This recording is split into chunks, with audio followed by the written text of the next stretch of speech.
Naruto asked. What are you, deaf? The girl scolded Naruto, who said, Sorry about that. I was just in a hurry. You a fighter? Smiling, he replied. Something like that. Since his opponents could not keep up with him, what he did could hardly be considered fighting.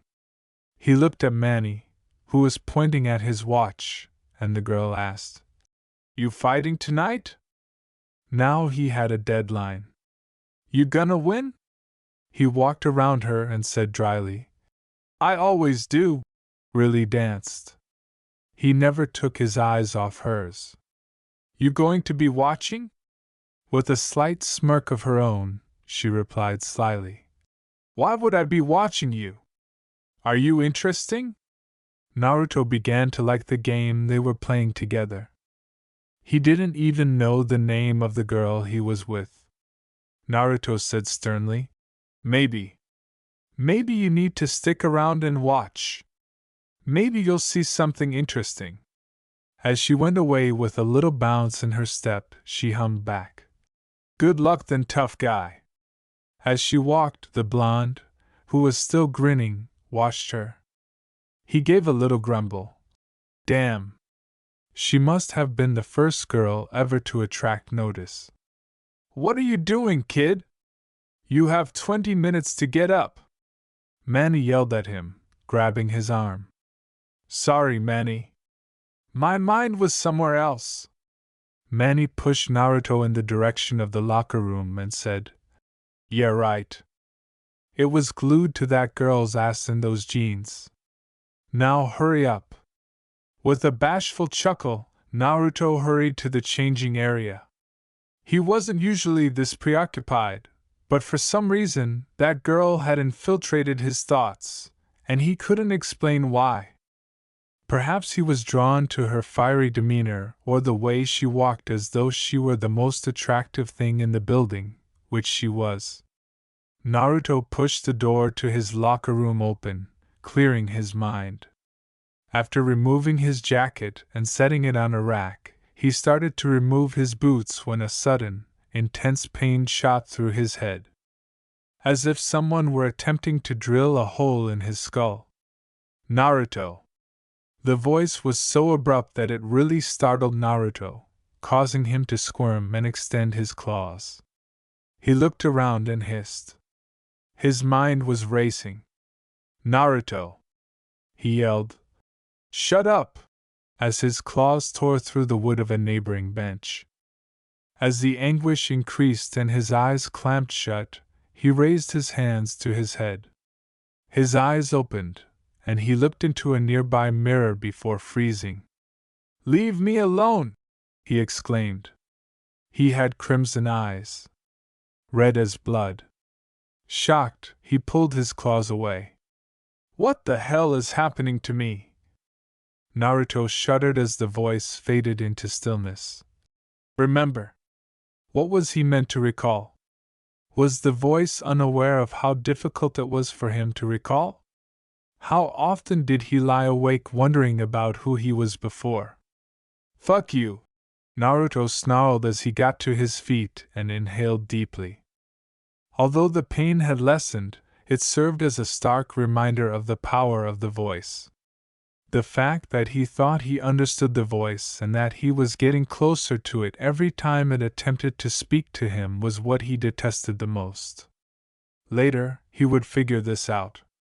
He had more pressing concerns at the moment. It shoved the door open. It was a guard who had entered with Manny and Naruto. His name was Reggie. It was not folks enjoying fun who were screaming from the main room. Kid, you need to get out of here. What's going on out there? Naruto nodded and put his leather jacket back on. GCPD is here and they're taking down everyone. I gotta go. Manny sent me here to warn you and only has Kyle to watch his back. After nodding, Reggie hurried back out into the mayhem, saying, Thanks, Reggie. Be safe out there. After giving his knuckles a final pop, Naruto followed him outside.